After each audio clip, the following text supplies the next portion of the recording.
Kalau ini sudah masuk pada ranah hukum yang ditangani penegak hukum, seyogianya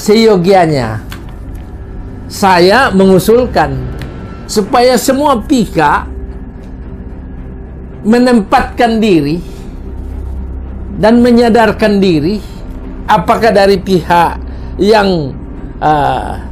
yang menuduh atau dituduh atau menuduh balik, silakan. Kalau sudah diserahkan penegakan hukum, sebaiknya harus, saya bilang harus, berusaha percaya kepada penegak hukum. Jangan memperpanjang masalah di luar sampai heboh seluruh Indonesia dan bahkan luar negeri itu heboh, sehingga kita kehilangan kesempatan. Bapak Presiden Prabowo kehilangan kesempatan mengajak rakyat untuk berusaha membangun negeri. Saya sebagai mediator non-hakim ya, dan Ketua Asosiasi Mediator Indonesia, dapat saja dilakukan dengan cara-cara tentu yang namanya mediasi itu kan, mediator itu tidak mencari salah benar, kalah menang, tapi mediator itu adalah mencabut permusuhan. Yang kedua, menciptakan kerukunan. Dan yang ketiga, memunculkan persatuan nasional. Dalam artian, mediator itu menyelesaikan masalah, bukan mencari salah benar, kalah menang. Tidak, mediator very independent, sangat independen.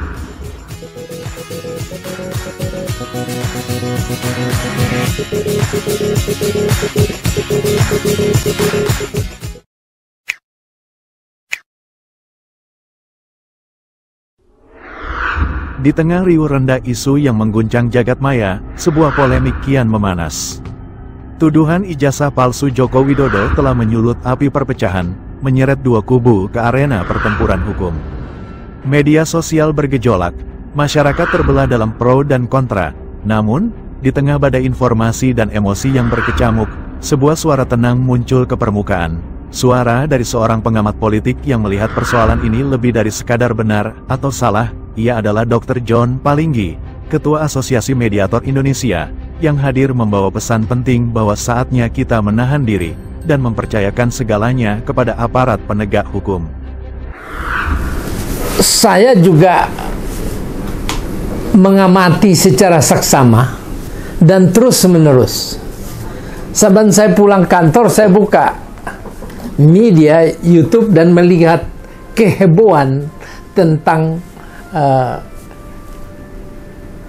yang patut diduga ijazah palsu, saling menuntut dari kelompok Pak Roy Suryo, Pak Risman, dan teman-teman, bergerak dengan sejumlah pengikut. Dan satu sisi dari kelompok Pak Jokowi juga semakin heboh urusan berdua ini. Jadi saya beranggapan bahwa ini semakin lama ini tidak terselesaikan, semakin akan memecah belah masyarakat terpecah. Dan bukan tidak mungkin pikiran-pikiran kotor akan bercokol, akan menghinggapi setiap orang, baik yang pro maupun kontra terhadap masalah ini. Saya bisa memahami bahwa akan ada orang yang dapat menyatakan bahwa itu palsu, ini tidak palsu. Saya bisa memahami itu, karena itu adalah hak sebagai warga negara maupun kelompok dalam melakukan aspirasi ataupun tuntutan ataupun gugatan atau pengaduan. Saya dapat memahami itu dan tidak dilarang undang-undang. Saya juga dapat memahami kalau yang dituduh berupaya untuk apapun dengan cara apapun untuk menjawab tantangan, gugatan, tuduhan seperti itu. Saya memahami itu. Tapi yang saya sangat sulit memahami kalau akibat kehebohan ini masyarakat terpecah, terbelah, pro kontra terjadi, yang akhirnya menjadi bibit yang kurang baik bagi pelaksanaan pembangunan itu sendiri. Dan bukan tidak mungkin proses-proses yang berkepanjangan ini akan mengganggu pembangunan nasional. Saya melihat bahwa berbagai cara sudah dilakukan dan harus dipahami bahwa kasus tuduh-menuduh, bantah-membantah, pengaduan-pengaduan, aspirasi tuntutan, kalau sudah masuk dalam ranah hukum pidana, maka muaranya harus sampai kepada penegak hukum. Dan sekarang penegak hukum khususnya pada tingkat penyelidikan dan penyidikan sudah ditangani oleh Kepolisian Negara Republik Indonesia melalui Kapolda Metro Jaya, Kapolda Metro Jakarta, dan juga mungkin Polres yang berada di Solo. Jadi ada beberapa pengaduan.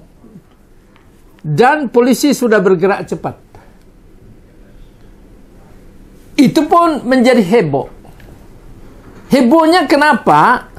Karena ada pandangan bahwa tidak profesional polisi. Tapi polisi juga bergerak, ya kami sudah profesional. Nah, dalam perbedaan ini, masyarakat harus mengetahui bahwa jika satu hal yang sangat tajam, sangat memiliki kasus ini kan kasus yang berkaitan dengan mantan Bapak Presiden Joko Widodo. Dan tentulah dari cara pandang orang terhadap Bapak Presiden ini macam-macam. Harus diingat bahwa Bapak Presiden Joko Widodo ini 10 tahun mengabdikan diri dalam bangsa dan negara. Tapi tidaklah imun terhadap masalah-masalah gugatan atau pengaduan pidana terhadap dirinya.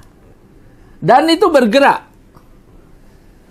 Namun demikian saya melihat bahwa ini sangat kalau lambat atau lama ini proses penegakan hukumnya akan menimbulkan hal yang jauh lebih dari itu.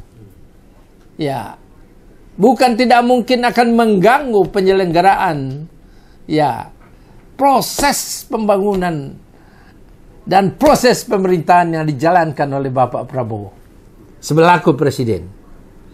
Maka saya tentu sebagai warga negara, saya melihat kalau ini sudah masuk pada ranah hukum yang ditangani penegak hukum, seyogianya saya mengusulkan supaya semua pihak menempatkan diri dan menyadarkan diri, apakah dari pihak yang menuduh atau dituduh atau menuduh balik, silakan. Kalau sudah diserahkan penegakan hukum, sebaiknya harus berusaha percaya kepada penegak hukum. Kalau kita tidak percaya lagi pada penegak hukum, polisi, terus apa artinya negara ini? Maka setiap orang yang diperlakukan tidak baik atau memperlakukan sesuai dengan keyakinannya, kan itu semua harus bermuara kepada penegakan hukum. Kita tidak bisa di pinggir jalan untuk saling menghancurkan. Saya ulangi, saling menghancurkan. Saya tidak berada pada salah satu pihak.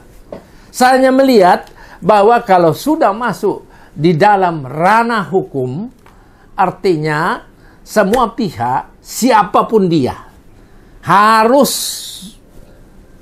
mentaati proses-proses hukum yang dijalankan oleh polisi. Kalau ada hal-hal yang tidak cocok atau dianggap kurang beres di kepolisian, kan ada tata cara, ada tata cara, pra-peradilan di sana. Kalau tidak cocok, ya, dan lain-lain. Proses hukum kita itu cukup bagus. Jadi jangan sampai berantem di luar. nanti timbul pro kontra di masyarakat, jauh lebih rumit lagi kan? Ya, baik yang menduga ada ijazah palsu maupun yang juga diduga punya ijazah palsu, maupun sebaliknya merasa dicemarkan nama baiknya, dikriminalisasi, dan juga mengadukan yang juga mengadukan, saling mengadukan lah begitu. Ya, kalau sudah masuk ranah hukum, cobalah supaya serahkan sepenuhnya, percayakan sepenuhnya, dan kalau ada hal-hal, kan ada caranya.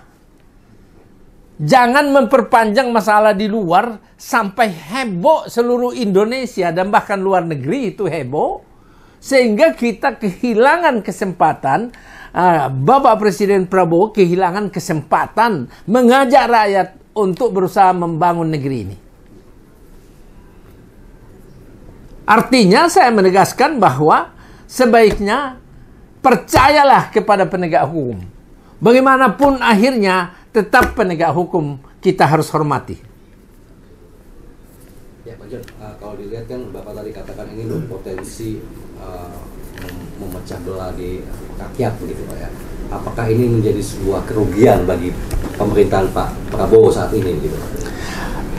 Saya tidak dapat memberikan penjelasan bahwa ada kerugian Pak Prabowo, tapi stabilitas nasional itu, ya, Pak Prabowo itu jauh lebih pintar menganalisa tentang kerugian daripada saya. Tetapi saya hanya melihat bahwa konflik perseteruan di dalam masyarakat yang tidak bermuara dan diselesaikan melalui proses hukum dapat mengganggu, dapat mengakibatkan stabilitas keamanan, stabilitas politik juga terganggu, termasuk stabilitas sosial ekonomi.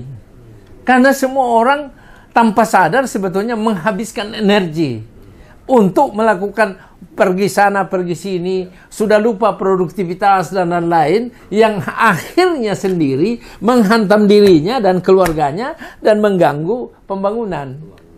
Jadi kalkulasi mengenai kerugian adanya tentang gangguan kepada pemerintahan Pak Prabowo lebih tahu dari saya. Ya. Pak, beberapa hari yang lalu Prabowo berkunjung ke kediaman Jokowi. Itu di tengah-tengah kasus ijazah yang mencuat. Menurut Bapak itu semacam dukungan atau seperti apa? Ya, Pak Prabowo ini kan orangnya di dalam situasi darurat sekalipun, di dalam situasi permusuhan sekalipun, di dalam situasi orang menyakitkan dirinya, dia tetap mengunjungi orang. Ya, termasuk kunjungan kepada Pak Jokowi, kan dia tahu bahwa beliau adalah mantan Presiden Republik Indonesia yang juga masih diperlakukan dengan baik sesuai dengan ketentuan-ketentuan peraturan negara. Ya, semua presiden, wakil presiden selama belum meninggal, belum habis dari dunia, itu tetap diberikan prioritas, perlindungan dan lain-lain. Nah, kedatangan Pak Prabowo ke sana, saya melihat itu adalah salah satu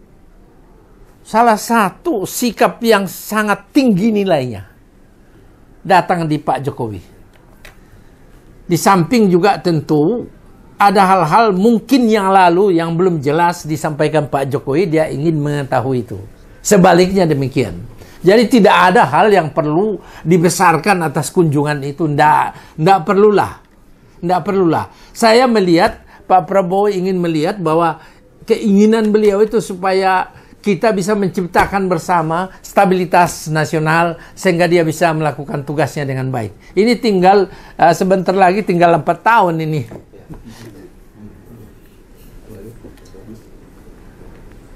Artinya Pak, solusinya Pak, tadi penegak hukum Pak ya. Selain itu adakah di luar itu solusinya Pak, supaya ada win-win solution lah kita?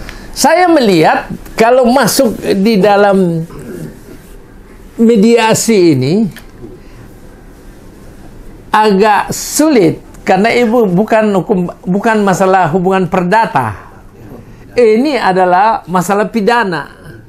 Dan pidana itu memang ada restoratif justice, tetapi hanya bagi hal-hal misalnya tabrakan atau apa itu bisa dilakukan damai. Kalau yang lain tidak boleh dilakukan restoratif justice karena ini masalah pidana. Jadi mencapai kesepakatan damai,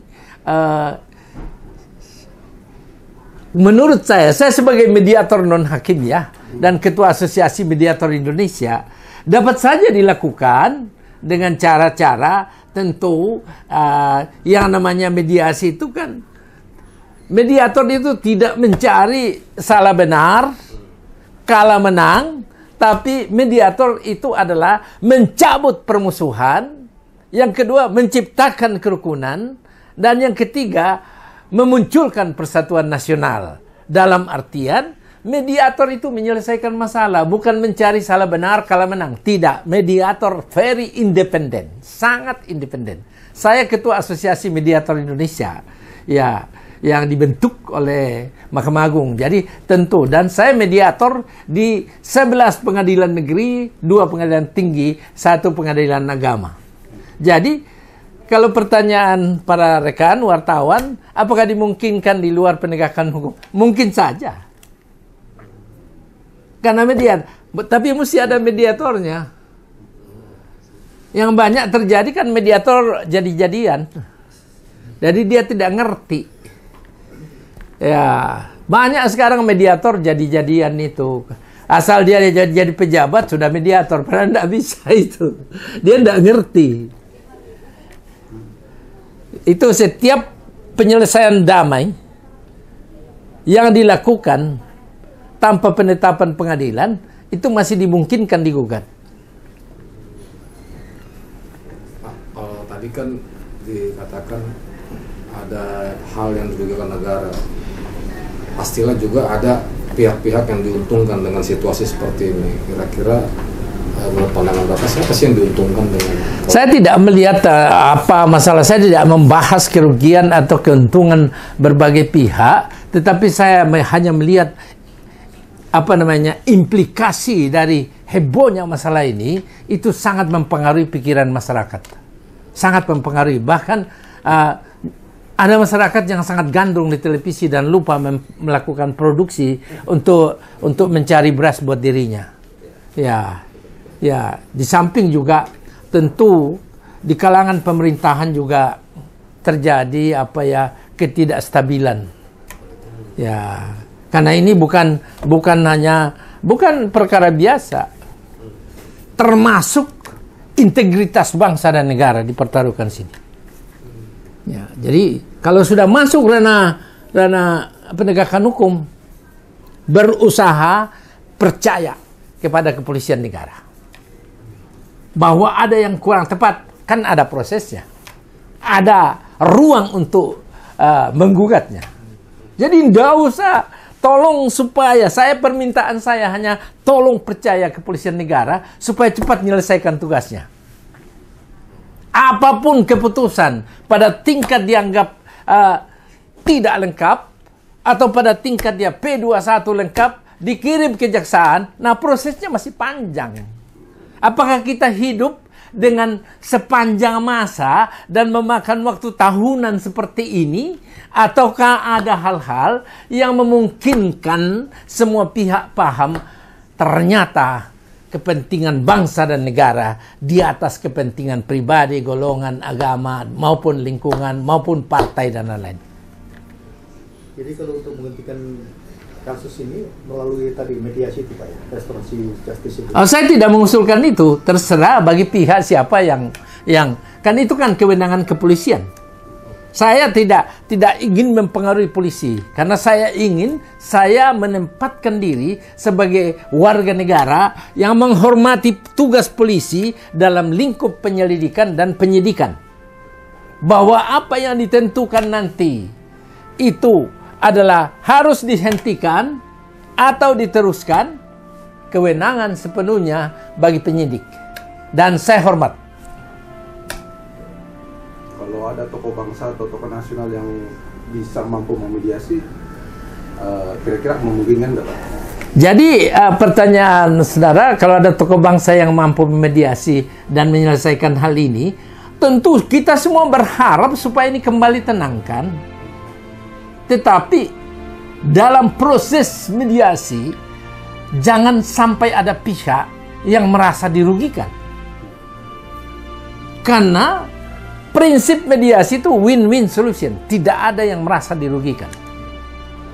Nah, jadi memang, dan itu tidak, tolong para wartawan jangan suka tanya anda, misalnya terjadi upaya ke arah sana, jangan ditanya, "Oh Bapak kok datang?" Nah, ini juga saya himbau para petugas, jangan terlalu banyak menjelaskan di depan kamera lah.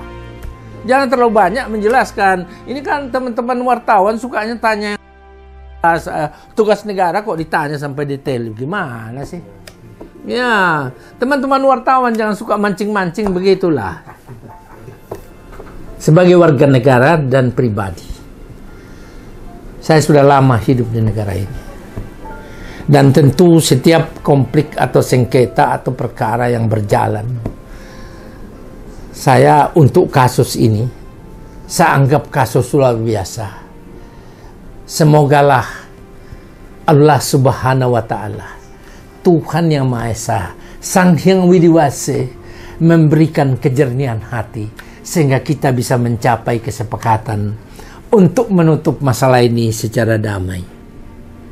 Tetapi kalaupun polisi menganggap lain, saya tidak bisa membantah polisi, karena itu saya menghormati polisi dan menghormati tugasnya.